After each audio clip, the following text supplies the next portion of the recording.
Bonjour à la toile, ici Mademoiselle Sou et aujourd'hui on va tester ensemble un outil qui a l'air incroyable, révolutionnaire que j'ai trouvé dans un salon. Donc c'est parti, on y va, on va tester la règle roulante. Je vous explique, j'en avais parlé je crois dans une vidéo haul je crois. En fait j'avais trouvé cette petite règle là et j'ai sa version grand format dans le salon du DIY à Reims. Ça s'appelle pas le salon du DIY, ça s'appelle le salon des loisirs créatifs. Donc c'était un petit peu pas mal de choses. Même si elle est un peu abîmée, voilà l'affiche du lieu où je suis allée. Il y avait aussi voilà, des petits artisans qui vendaient leurs produits et certains avaient justement reçu des prix. Ce qui était le cas de cette règle-là, qui est l'un des premiers stands sur lequel on tombait quand on arrivait. Et bah du coup, le principe de cette règle-là, c'est que c'est une règle qui est avec un petit tube ici qui permet de rouler. Le principe est que du coup, on peut poser et avancer sans avoir le problème de la règle qui va se pencher. Ce qui permettait de faire des quadrillages beaucoup plus aisément.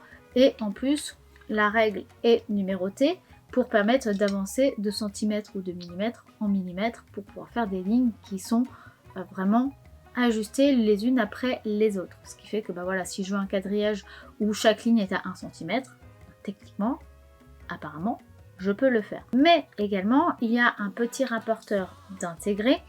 Donc ça permet d'aider à faire des angles, de pouvoir apparemment si je mets le trou, je mets un crayon dans le petit trou qui est là, incliner et faire un angle pour justement faire des angles droits ou des angles bien particuliers avec ma règle. Vous avez également ici plein de petits trous qui apparemment, si on utilise deux crayons, permettent de faire des ronds. Donc vous posez votre crayon ici et vous pouvez tourner.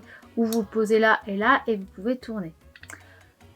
Donc moi ça m'a intrigué, ça a intrigué énormément mon mari aussi qui fait pas mal de maquettes, des choses comme ça, donc on s'est dit c'est cool.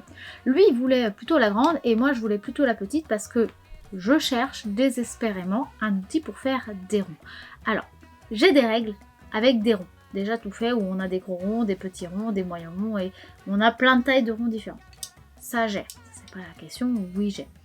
Mais j'ai vu sur internet une nana qui fait des vidéos d'aquarelle et de dessin avec un outil qui est un peu carré ou un peu rond, je sais plus, où en fait elle peut faire justement plein de ronds et surtout elle n'a pas besoin de bouger, donc ça lui permet de faire des spirales de ronds ultra vite, ultra aisément, et à chaque fois que je vois cet outil je me dis je veux tester, mais elle ne met pas les informations ni dans sa vidéo, ni dans sa barre d'infos, ni dans les descriptions de sa vidéo. Du coup, c'est ultra frustrant parce que je ne le trouve pas. J'en ai trouvé un chinois, donc une version chinoise, mais une version chinoise toute pétée, où d'ailleurs je l'avais testé dans une des vidéos, et en fait ça marche pas parce que le plastique n'est pas bien, vraiment bien lissé, et du coup la couche du rond et la couche du carré coincent, et donc du coup on n'arrive pas à faire les ronds, ça coince et ça fait bouger la règle en elle-même et du coup on foire tout. Donc c'est vraiment dommage, c'est vraiment un truc que je trouve intéressant et que je ne trouve pas en France, mais que j'arrive pas à trouver du tout en fait, même si j'arrivais à le trouver dans notre pays, je l'ai pas trouvé. Forcément, quand je vois ça, je me dis, j'ai peut-être une alternative. Donc testons ensemble aujourd'hui. C'est le petit texte qu'on m'a donné, donc bon, il a un peu vécu puisque je l'ai emmené, qui a décrit de ce côté-là. Et de ce côté-ci, voici ce qu'il y a décrit. Donc vous avez les informations de base, là où vous pouvez l'acheter et combien ça va vous coûter. Je vous laisserai faire pause dans la vidéo pour regarder les informations parce que je ne vais pas vous lire tout le texte, sinon la vidéo va durer une éternité.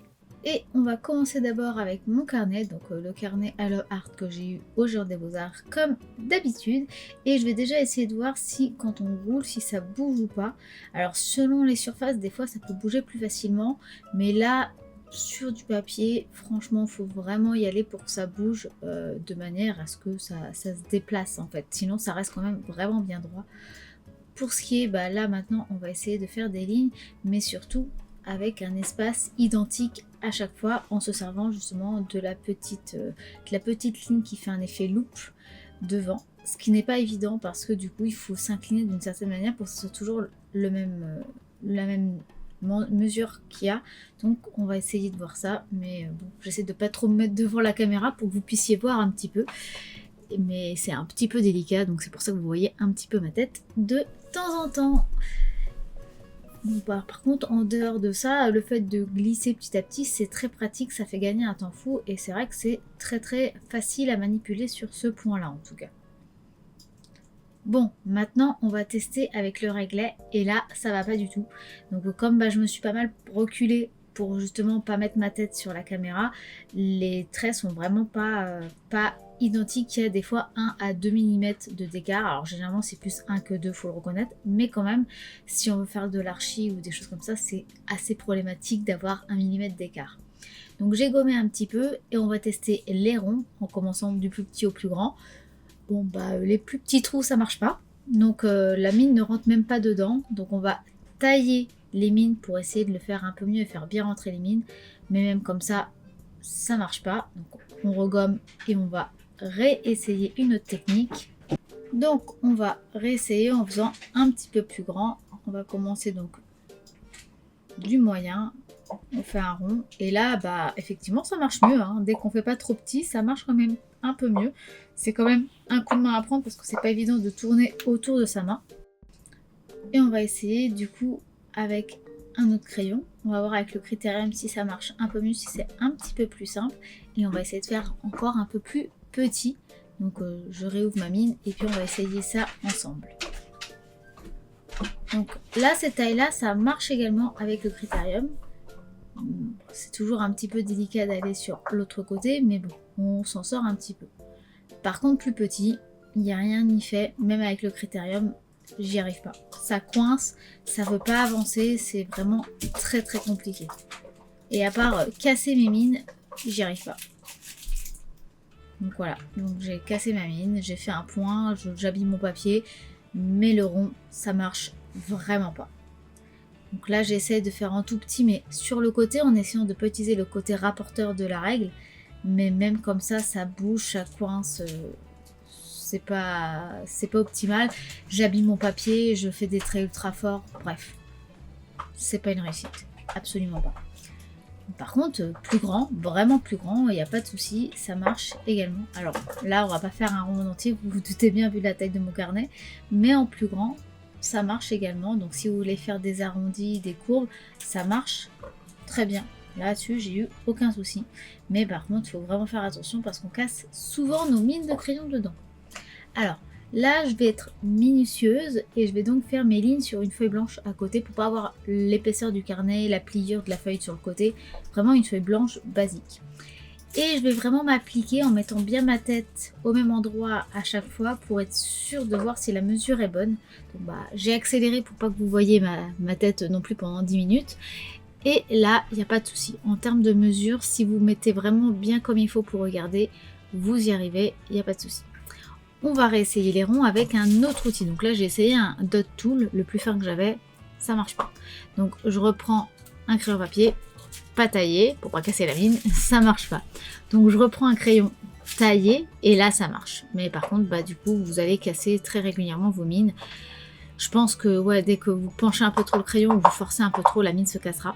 Mais ça marche. Après, vous voyez, des fois, ça coince un petit peu quand même. Là, j'ai eu du mal, j'ai pas réussi. Impossible de finir le petit coin là à gauche. Impossible, je n'y arrivais pas, ça coinçait à chaque fois. Donc, c'est pas grave, on va essayer un peu plus petit. Et on va vraiment essayer d'aller de toutes les tailles possibles jusqu'à voir où sont les limites en termes de taille de rond qu'on peut faire.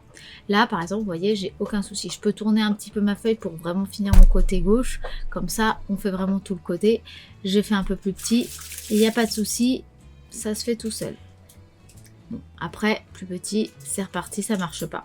Donc j'essaie tous les trous jusqu'à trouver la limite. Et là, c'est ma limite. Je peux pas faire plus petit après. J'ai essayé, j'y arrive pas. Ça coince en fait et ça bloque la règle. Plus grand, voilà, il n'y a pas de souci. Donc en fait, on peut faire quand même pas mal de tailles différentes. Attention, des fois ça se décale un peu. Vous voyez, là des fois j'ai mes traits qui font 2 traits et puis 1. Donc c'est pas top non plus au niveau de l'épaisseur en fait. Enfin, si vous voulez avoir un trait bien net et fin. Donc après quelques petits tests que j'ai pu vous montrer, plus ou moins bien, puisque du coup j'ai utilisé des feuilles blanches et que le blanc réverbère énormément la lumière, je trouve que c'est moyennement bien. C'est-à-dire, je pense que ça peut être très utile. Je trouve qu'en vrai, quand on voit les lignes que j'ai réussi à faire, sachant que c'est la deuxième fois que je m'en sers. La première fois je m'en suis servi extrêmement rapidement, donc je me suis dit je ne fais pas de jugement, je retesterai à tête reposée pour voir si ça rend bien ou pas. Donc là je le fais avec vous et franchement le premier on est d'accord il va pas, mais j'arrivais pas à me placer au départ. Après les autres sont quand même assez proches. C'est pas parfait, il y a quand même un demi millimètre, un 1 mm d'écart, donc c'est pas très grave, mais comme le produit annonce quand même qu'on peut faire ça en archi, qu'on peut faire ça à l'école, ça m'embêtait un peu. Là c'est le petit fascicule qu'ils nous ont donné. On peut s'en servir en dessin, en gabarit, en géométrie, en couture, en encadrement, cartonnage, scrapbooking, architecture, dessin technique, plan, schéma, pas mal. Par contre, si on n'arrive pas à avoir justement un truc ultra précis, ultra net, ça marche pas pour tous les trucs techniques en fait. Donc je me suis dit qu'il valait mieux que je retente encore un petit peu, ce qui fait que j'ai retesté sur cette feuille blanche. Et c'est vrai qu'avec cette feuille blanche c'était beaucoup plus facile, donc je pense que en fait c'est pas une question de feuille, hein. Ce que je veux juste dire c'est que je pense qu'avec l'expérience ça rentre.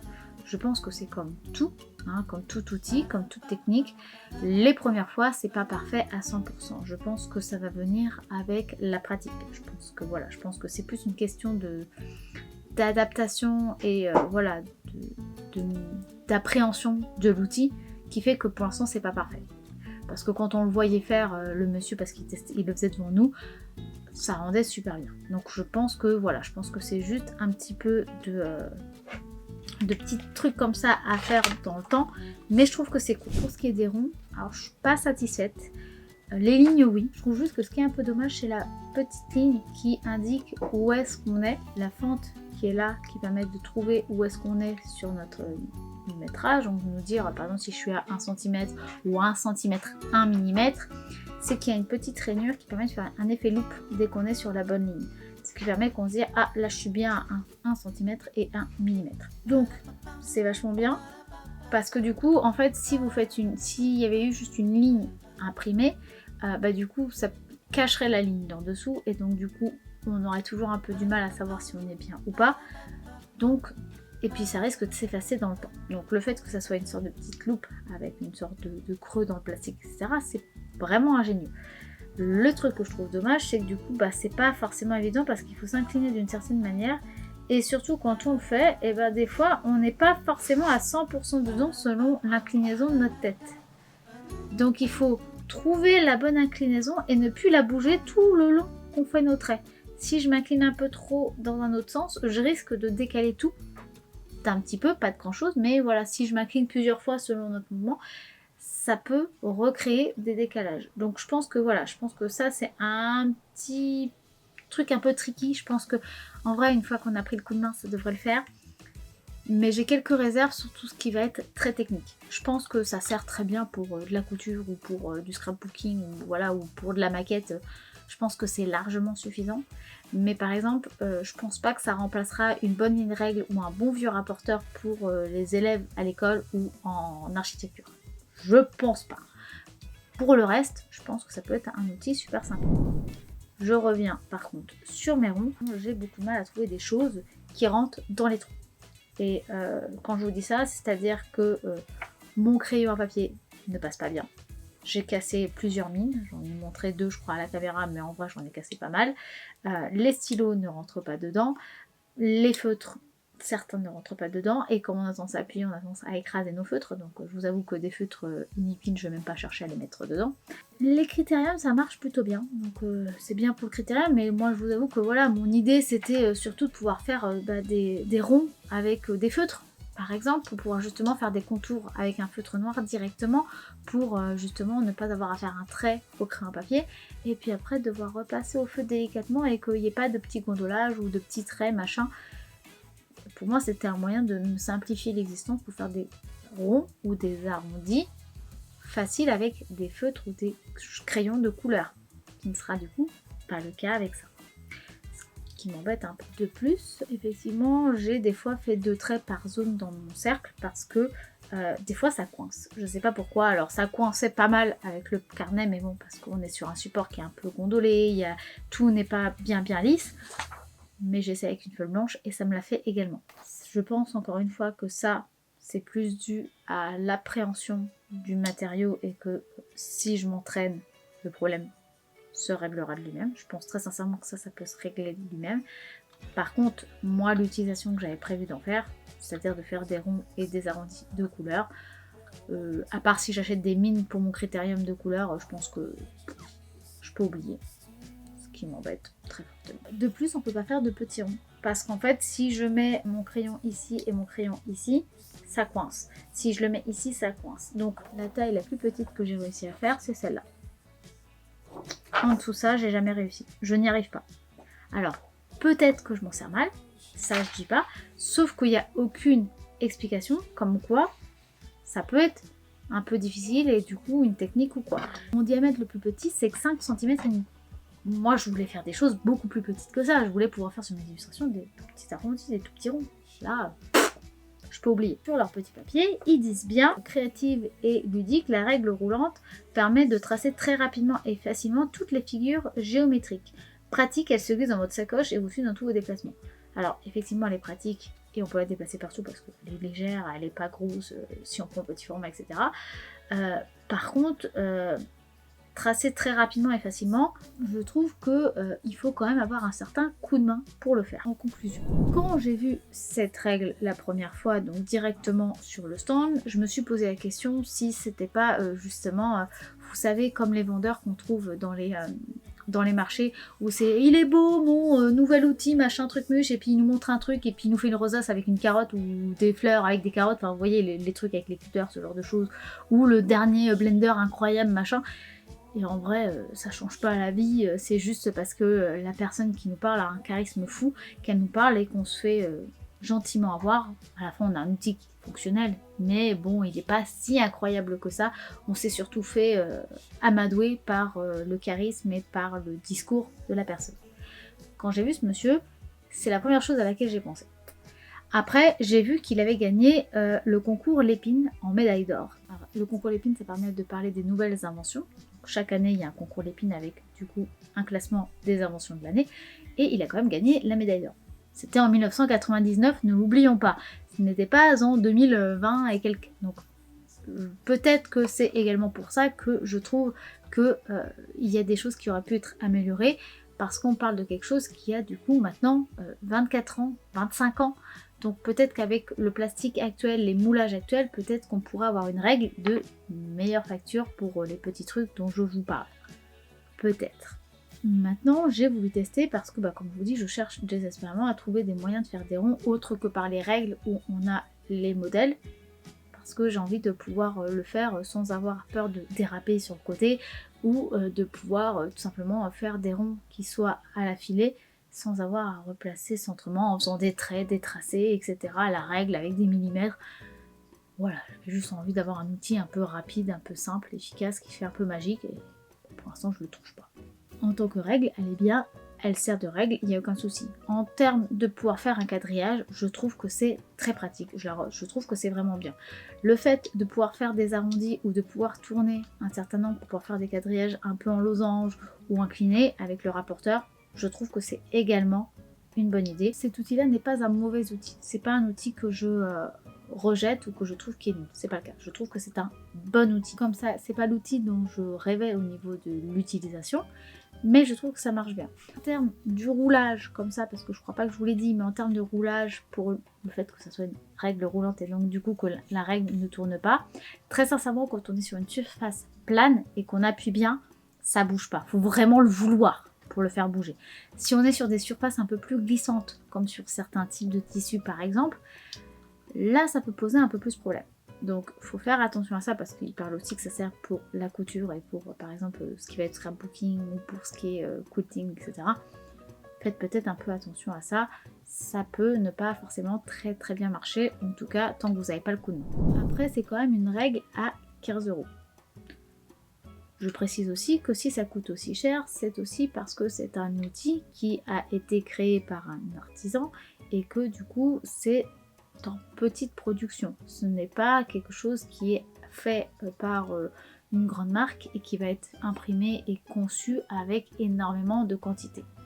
C'est aussi ça qui fait que le prix est plus cher. Étant moi-même artisan et faisant mes productions moi-même, et quand on me dit « Ah oui, mais ton carnet il est cher », bah oui, mais il est imprimé en petite quantité.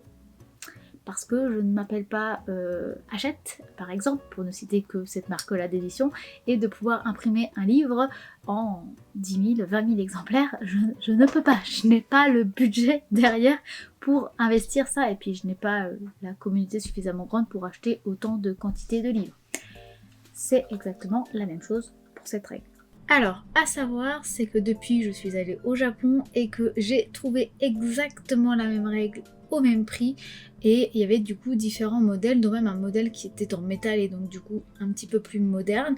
Donc du coup je ne sais pas s'il a vendu le brevet, s'il avait mis un brevet ou pas.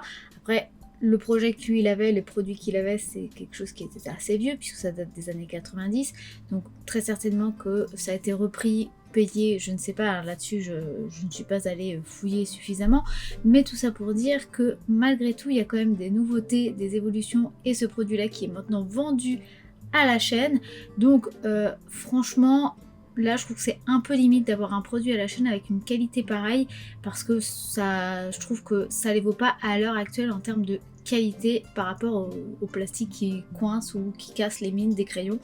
Donc bon, c'est encore un point un peu bof que je trouve par rapport à ce produit. À vous de voir si cet outil-là peut vous servir ou pas avec un budget de 15 € ou est-ce que vous préférez, plutôt que d'investir 15 €, rester à la règle au rapporteur ou au compas. Elle va quand même être utilisée, donc ce n'est pas un gâchis d'argent. C'est déjà pas mal. Voilà, j'espère en tout cas que cette vidéo vous aura plu, qu'elle vous aura diverti et qu'elle vous aura peut-être aiguillé sur un achat ou pas. Si c'est le cas, n'hésitez pas à liker cette vidéo si ce n'est pas encore fait. Vous pouvez commenter et partager la vidéo, ce qui permettra de soutenir et de faire vivre un petit peu la chaîne. Merci beaucoup à tous ceux qui le font déjà, merci beaucoup à vous tous. Merci aussi à ceux qui m'achètent et me commandent des illustrations sur mon site internet mademoisellesou.com. Et puis sur ce, moi je vous dis à dimanche prochain pour une nouvelle vidéo et je vous fais des bisous. Bye!